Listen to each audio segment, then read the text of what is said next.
Diduga akibat korsleting listrik, 3 rumah warga di Kelurahan Malawei, Distrik Sorong Manoy hangus terbakar.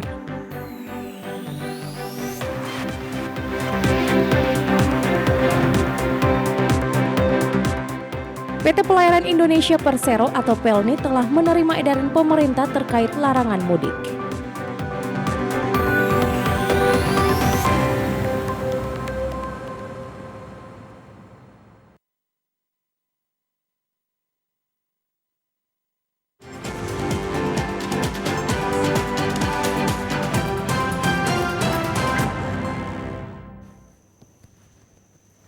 Salam jumpa pemirsa, senang sekali saya Maria Talim Bekas dapat kembali menjumpai Anda dalam program Berita Papua Barat hari ini.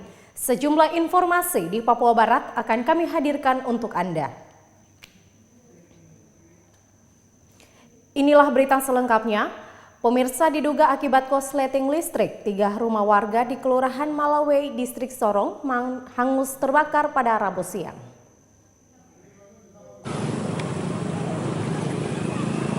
Kebakaran 3 rumah terjadi di belakang kantor Pramuka Kota Sorong yang berada di Kelurahan Malawei, Distrik Sorong, Manowi pada Rabu pagi 26 April 2021 sekitar pukul 11.30 waktu Indonesia Timur.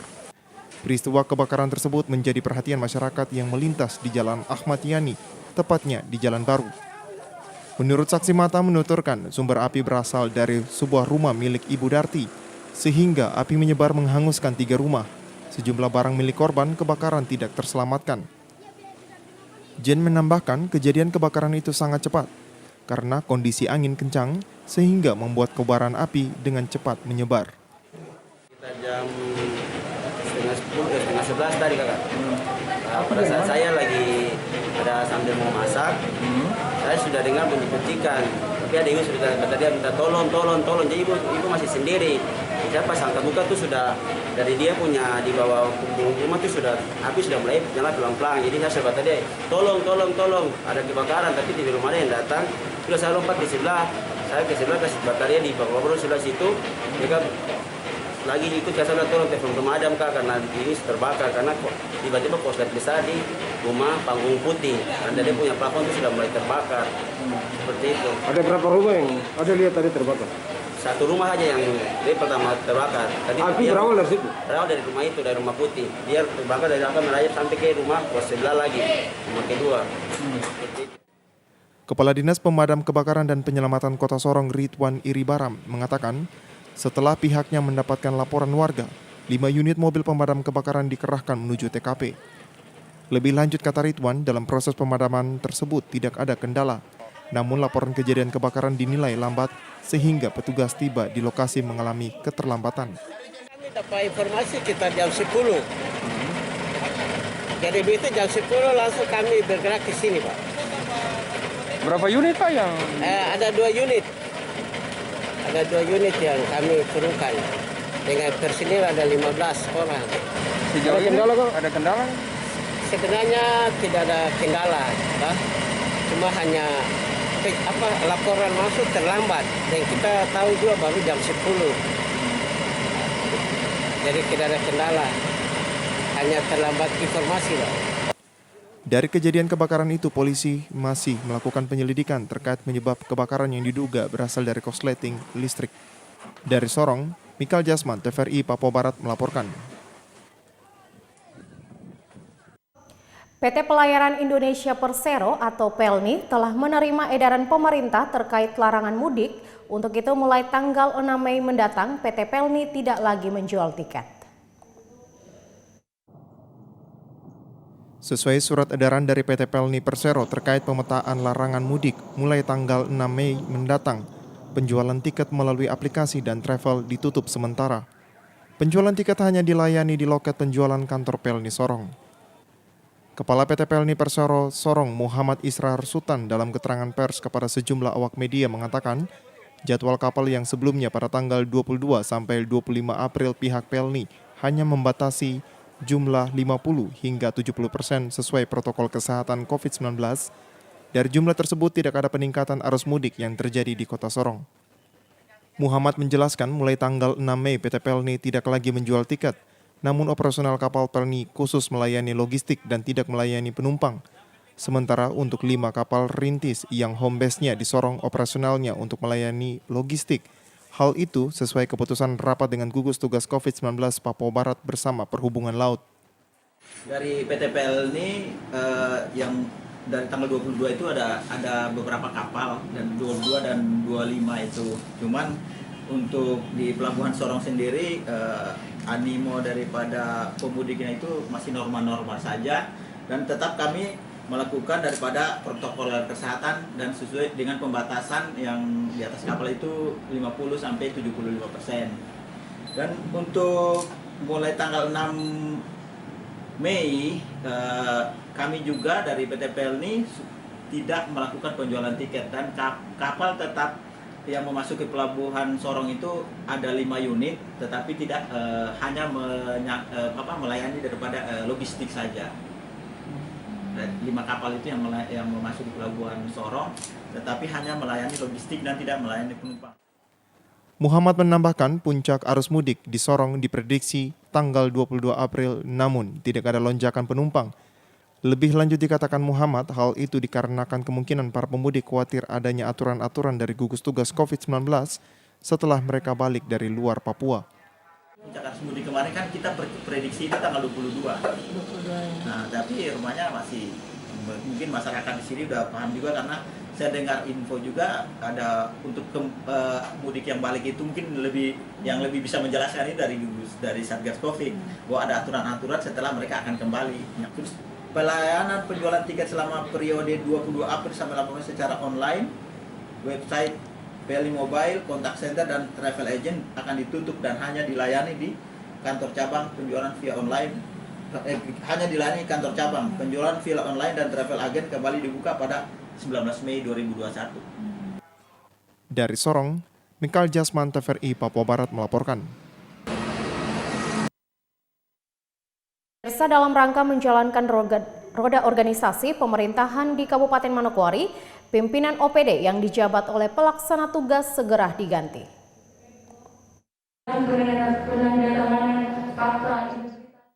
Dalam program 100 hari kerja Bupati dan Wakil Bupati Manokwari ada beberapa program yang diprioritaskan. Salah satunya konsolidasi kelembagaan dan aparatur yang ditargetkan selesai dalam waktu 2 minggu ke depan. Demikian dijelaskan oleh Bupati Manokwari pada Senin 26 April di ruang kerjanya usai menyerahkan DPA Kabupaten Manokwari. Khusus untuk kelembagaan ada beberapa OPD yang dianggap penting dan perlu dimekarkan. Dalam waktu 2 bulan ke depan disiapkan sambil menunggu APBDP dan penetapan Perda non-APBDP. Sedangkan untuk ASN dalam tahapan evaluasi, sehingga pengisian jabatan dan juga rolling yang bertujuan untuk memastikan kinerja ASN di Kabupaten Manokwari dapat berjalan dengan baik. Para pimpinan OPD yang dijabat oleh PLT lebih dari 5 bulan, jelas Bupati akan segera diganti. OPD yang sudah lama menjabat PLT, itu kita ganti. Nah, kita ganti. Ada yang sudah menjabat OPD itu lebih dari 2 tahun, dan itu secara aturan tidak boleh. Minimal atau maksimal itu hanya 6 bulan, minimal 3 bulan. Dan kita sudah perbaharui. Nah, beberapa OPD yang sudah lama menjabat itu kita ganti. Bukan berarti secara subjektif yang bersangkutan kita tidak suka, bukan. Tetapi karena kita mau melaksanakan aturan. Jadi yang bersangkutan diganti dan kita mencoba yang baru. Lebih lanjut dijelaskan Bupati, pejabat yang menggantikan pimpinan OPD akan dilakukan secara lelang jabatan sehingga yang memenuhi syaratlah yang dapat menduduki jabatan pimpinan OPD di lingkup Pemda Manokwari. Tapi yang baru ini juga bukan berarti dia akan jadi definitif, tidak. Nah, semua jabatan akan melalui proses pelelangan. Nah, dan semua yang kita lelang, kita dasarkan pada aturan-aturan kepegawaian yang berlaku. Tentu masa kerja, kemudian pangkat dan golongan, kemudian kompetensi dari yang bersangkutan, itu menjadi pertimbangan untuk kemudian ke depan kita bisa rekrut untuk bisa menyelenggarakan tugas-tugas pemerintahan sesuai dengan OPD yang kita butuhkan di Kabupaten Manokwari. Dari jumlah PLT pimpinan OPD yang akan diganti tersebut, 2 diantaranya akan diperpanjang, yaitu Dinas Pemberdayaan Masyarakat dan Kampung, serta Dinas Tenaga Kerja. Arina Irianan, TVRI Papua Barat melaporkan. 1, 2, 3. Informasi selanjutnya akan kami hadirkan setelah jeda berikut ini. Tetaplah bersama kami.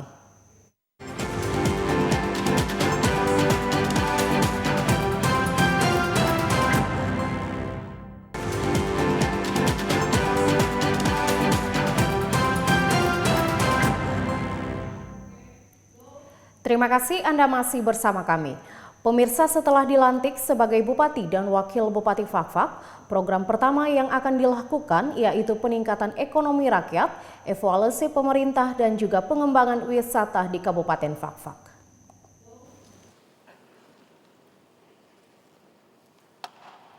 Hal tersebut disampaikan Bupati Fakfak Untung Tamsil usai dilantik sebagai Bupati Kabupaten Fakfak periode 2021-2024. Beberapa program percepatan yang akan dilaksanakan terkait dengan ekonomi kerakyatan, pemerintahan, dan pariwisata.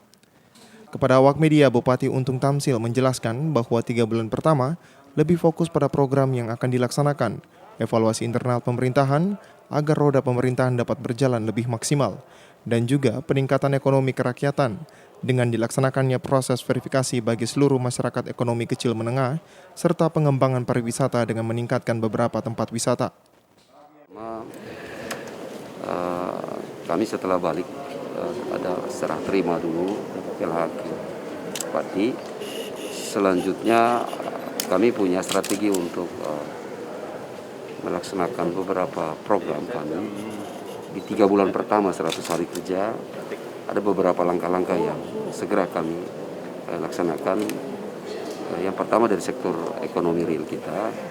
Tentunya ini karena berkaitan dengan situasi wabah pandemik, sehingga ada identifikasian dan kami akan memverifikasi kembali seluruh masyarakat pengusaha kecil menengah ini untuk kami akan memberikan dampak terhadap bagaimana meningkatkan usaha mereka. Itu yang pertama. Yang kedua, kami tentu juga perlu melakukan evaluasi terhadap pemerintahan kita, di mana tentunya kami berdua ini ingin supaya dalam menggerakkan roda pemerintahan ini biar lebih cepat, karena tentunya kami punya waktu yang begitu pendek ya, sehingga perlu ada evaluasi terhadap pemerintahan kita. Lebih lanjut disampaikan, untuk masyarakat ekonomi kecil, pemerintahan Kabupaten Fakfak akan memberikan stimulan dan juga pemetaan potensi-potensi yang bisa menggerakkan ekonomi masyarakat secara cepat, sehingga berdampak langsung kepada perekonomian masyarakat. Mengidentifikasi dulu kembali beberapa masyarakat kita yang pengusaha ekonomi kecil, karena kami akan memberikan stimulan terhadap dukungan UKM kecil menengah. Kemudian juga kami akan melakukan pemetaan ya terhadap beberapa potensi-potensi yang akan lebih cepat untuk bisa melakukan dukungan terhadap masyarakat kita di kabupaten. Dengan dilantiknya Untung Tamsil dan Yohana Dina Hindom sebagai Bupati dan Wakil Bupati Fakfak, diharapkan dapat membangun Kabupaten Fakfak yang terdiri dari 17 distrik, 142 kampung yang tersebar di seluruh Kabupaten Fakfak. Jimmy Tabisu, TVRI Papua Barat melaporkan. Pemirsa, usai dilantik menjadi Bupati dan Wakil Bupati oleh Gubernur Papua Barat, Untung Tamsil dan Yohana Hindom langsung mengunjungi mahasiswa Fakfak di Kota Studi Manokwari.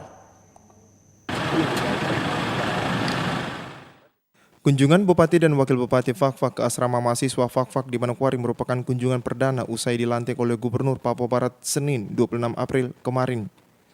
Dalam kunjungan tersebut, Bupati Fakfak Untung Tamsil menyampaikan komitmen dirinya dengan wakil untuk mendukung pembentukan sumber daya manusia. Dalam program kami untuk pembangunan fisik, infrastruktur ya, yang tadi pembangunan mungkin gedung apa, tetapi kita mau bentuk manusianya dulu. Tadi saya setuju, Om Hindom bilang di Wamena saja dorang bisa mencetak anak-anak bisa bawa pilot. Kami dua juga sudah punya niat itu Bapak. Itu tercantum di dalam visi kita. Bahkan tahun ini di 100 hari kerja ini nanti pulang karena ini sudah mulai pembukaan pendaftaran kedokteran. Itu kami siapkan 10 sampai 15 anak-anak nih. Red money ini harus jadi dokter. Dibiayai semua oleh PBD. Karena kita ketinggalan tenaga dokter. Di samping nanti Pak Saudara yang lain yang sudah kuliah, kita akan memberikan dukungan. Tapi di saat ini, di tahun ini juga, nanti kita segera mengalokasikan untuk nanti membiayai mereka. Termasuk yang nanti, yang siapa yang mau jadi pilot. Jadi segera itu di dalam 3 bulan pertama kerja kami merumuskan itu. Lalu kemudian kami akan menganggarkan dan menyalurkan mereka untuk mendapat pendidikan yang teknis seperti pilot, tenaga kedokteran, termasuk juga tenaga-tenaga yang disiplin ilmu yang memang kurang di Wakil Bupati Fakfak, Yohana Hindom, dalam sambutannya juga menyampaikan untuk terwujudnya visi, yakni Fakfak tersenyum, yang paling penting adalah merubah SDM sehingga dapat mendukung pembangunan. Visi misi. Dan memang hal pertama yang kami dua niat adalah merubah sumber daya manusia orang Fakfak. Di setiap OPD, apalagi OPD-OP yang sifatnya teknis terkait dengan bagaimana pemberdayaan masyarakat masih terlalu kecil. Dan itu tidak nampak. Ya, itu yang kami mau angkat. Anak-anak kita harus sekolahkan, dan pemerintah harus biaya sampai mereka harus selesai. Itu beberapa dinas yang kami target, itu pertanian, perkebunan, perikanan, termasuk tadi itu rumah sakit, pertambangan, termasuk perhubungan udara. Itu pilot, itu betul harus angkat, dan itu menjadi visi misi kami. Oleh sebab itu, sebagai Wakil Bupati, Yohana Hindom berpesan kepada para mahasiswa untuk dapat mengembangkan SDM di bidang lain selain fokus program studi yang sedang berlangsung. Dalam kunjungan tersebut, berbagai masukan disampaikan oleh mahasiswa, baik yang tinggal di asrama dan yang juga kontrakan putri Fakfak. Hal ini menjadi catatan bagi Bupati dan Wakil Bupati yang kemudian akan dievaluasi dan ditindaklanjuti. Di kesempatan tersebut juga, Bupati dan Wakil Bupati Fakfak juga melihat perkembangan pembangunan asrama putri Fakfak yang telah mencapai 80%. Arina Irianan, TVRI Papua Barat melaporkan. 3. Oke.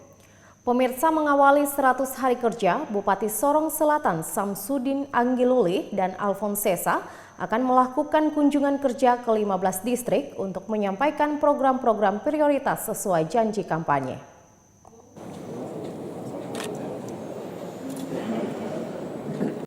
Usai mengikuti prosesi pelantikan Bupati dan Wakil Bupati Sorong Selatan, Kaimana dan Fakfak oleh Gubernur Papua Barat Dr. Randus Domingus Mandacan di Auditorium PKK Provinsi Papua Barat, Bupati Sorong Selatan Samsudin Anggiluli SEMAP dan Dr. Randus Alfonsesa MM dalam jumpa persnya kepada awak media menyampaikan bahwa mengawali 100 hari kerjanya, pihaknya akan melakukan kunjungan kerja ke 15 distrik untuk menyampaikan program-program prioritas 5 tahun ini ke depan sesuai visi dan misi Bupati Sorong Selatan. Samsudin Anggiluli menyampaikan terima kasih kepada Gubernur Papua Barat dan terutama kepada warga masyarakat Sorong Selatan yang telah memberikan kepercayaan kepada Bupati Samsudin Anggiluli bersama Wakil Bupati Alfonsesa untuk bersama-sama membangun Kabupaten Sorong Selatan untuk 5 tahun ke depan. Sesuai dengan amanat rencana pembangunan jangka panjang 20 tahun, yaitu pengelolaan pemerintahan dan di dalamnya menjadi program prioritas adalah pendidikan, kesehatan, dan pembangunan infrastruktur dasar. Untuk itu kami meminta dukungan penuh dari masyarakat sehingga seluruh program ini dapat berjalan dengan maksimal. Pertama kami sampaikan terima kasih untuk Bapak Gubernur dan juga kami terima kasih kepada seluruh warga masyarakat Sorong Selatan yang telah memberikan kepercayaan kepada saya dan Bapak Alfons untuk bersama-sama untuk kita membangun Kabupaten Sorong Selatan untuk 5 tahun ke depannya. Tentu 100 hari ke depan saya dan Bapak Wakil Bupati kami akan datang ke kecamatan-kecamatan atau ke 15 kecamatan kami akan menyampaikan kepada warga masyarakat bahwa kita punya program prioritas untuk 5 tahun akan datang. Kami saya kepada masyarakat di bidang pendidikan, kesehatan, kemudian juga di bidang infrastruktur dasar dan lain-lain. Itu kami akan sampaikan kepada warga masyarakat setelah kita kembali 100 hari dan kita siapkan, kita punya RPJMD untuk bagaimana mengakomodir kita punya visi-misi untuk membangun Kabupaten Sulawesi Selatan untuk 5 tahun ke depannya. Harapan saya dengan Bapak Wakil Bupati, tentu kami mengajak kepada seluruh warga masyarakat, pesta demokrasi telah selesai. Perbedaan pendapat kita kemarin sudah selesai. Kami mengajak kepada seluruh masyarakat, mari kita bersatu, bergandengan tangan untuk bersama-sama kita membangun Kabupaten Sulawesi Selatan ke depannya yang lebih baik lagi. Sementara itu, Wakil Bupati Sorong Selatan Alfonsesa menjelaskan bahwa dirinya memiliki tugas yang jelas, yaitu membantu kepala daerah. Dengan demikian, apa yang dilakukan oleh Bupati yaitu membantu melaksanakan seluruh kewenangan-kewenangan pemerintahan agar dapat berjalan secara maksimal, serta membantu di bidang pengawasan agar seluruh fungsi pemerintahan dapat berjalan dengan baik, sehingga fokus tata kelola pemerintahan dengan aparatur di level bawah dapat dijalankan secara maksimal untuk melayani masyarakat di tingkat distrik dan di kampung. Kalau saya sebagai wakil bupati itu tugas jelas ya, itu membantu kepala daerah. Dengan begitu apa yang akan dilaksanakan oleh Bapak Bupati, terutama membantu beliau dalam menyelenggarakan seluruh kewenangan-kewenangan pemerintahan, di situ saya bantu. Jadi beliau punya kebijakan, saya sebagai wakil bagaimana kebijakan itu bisa jalan atau tidak. Lalu membantu beliau juga di bidang pengawasan, dan kita mau supaya fungsi-fungsi pemerintahan ini bisa jalan dengan baik, sehingga fokus tata kelola ini aparatur kita yang ada di bawah bisa melaksanakan tugas secara maksimal untuk melayani rakyat yang ada di distrik dan di kampung-kampung. Saya pikir itu. Dari Sorong Selatan, Engelberto, TVRI Papua Barat melaporkan. Informasi selanjutnya akan kami hadirkan setelah jeda berikut ini. Tetaplah bersama kami.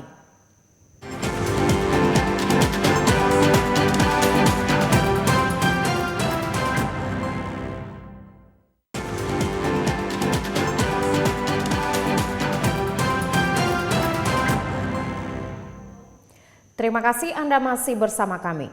Pemirsa, Wakil Bupati Manokwari, Edi Budoyo, hadir di tengah-tengah warga binaan Lapas Kelas 2B Manokwari dengan berbagi berkat takjil sebagai bukti kasih di bulan suci Ramadan.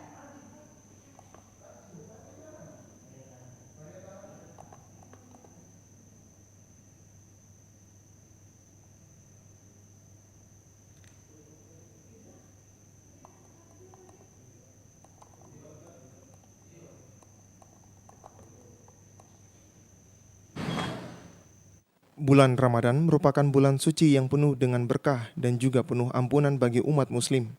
Untuk itulah Wakil Bupati Manokwari belum lama ini hadir di tengah-tengah warga binaan Lapas Kelas 2B Manokwari yang beragama Islam, guna berbagi takjil sebagai bukti kasih di bulan Ramadan. Wakil Bupati yang didampingi Ibu Since Budoyo disambut baik oleh Kepala Lapas, pengurus Masjid At-Tarabiyah.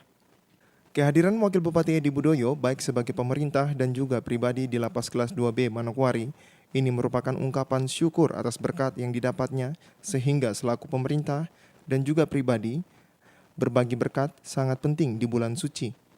Kami baik dari pemerintah maupun dari keluarga ya, dengan rasa simpati yang sangat luar biasa, empati kami ya beliau-beliau yang saat ini menjalani binaan di Lapas Kelas 2B Manokwari senantiasa tabah, tawakal, harus sabar sampai waktunya nanti beliau bisa pulang, bisa berkumpul kembali dengan keluarga dan masyarakat lingkungan.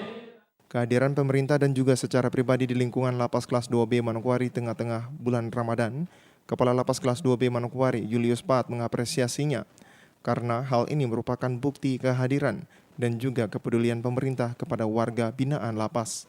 Kalapas Kelas 2B Manokwari juga menyampaikan jika berbagi berkah di tengah bulan suci Ramadan kepada warga binaan Lapas juga telah dilakukan oleh pihak lain yang merasa terpanggil.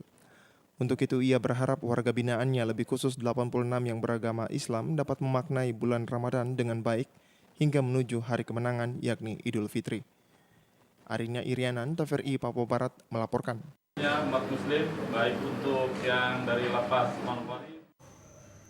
Pemirsa, puluhan supporter PSM Makassar yang tergabung dalam The McMahon Zona Manokwari Minggu sore membagikan ratusan takjil kepada para pengguna jalan, khususnya pejasa ojek.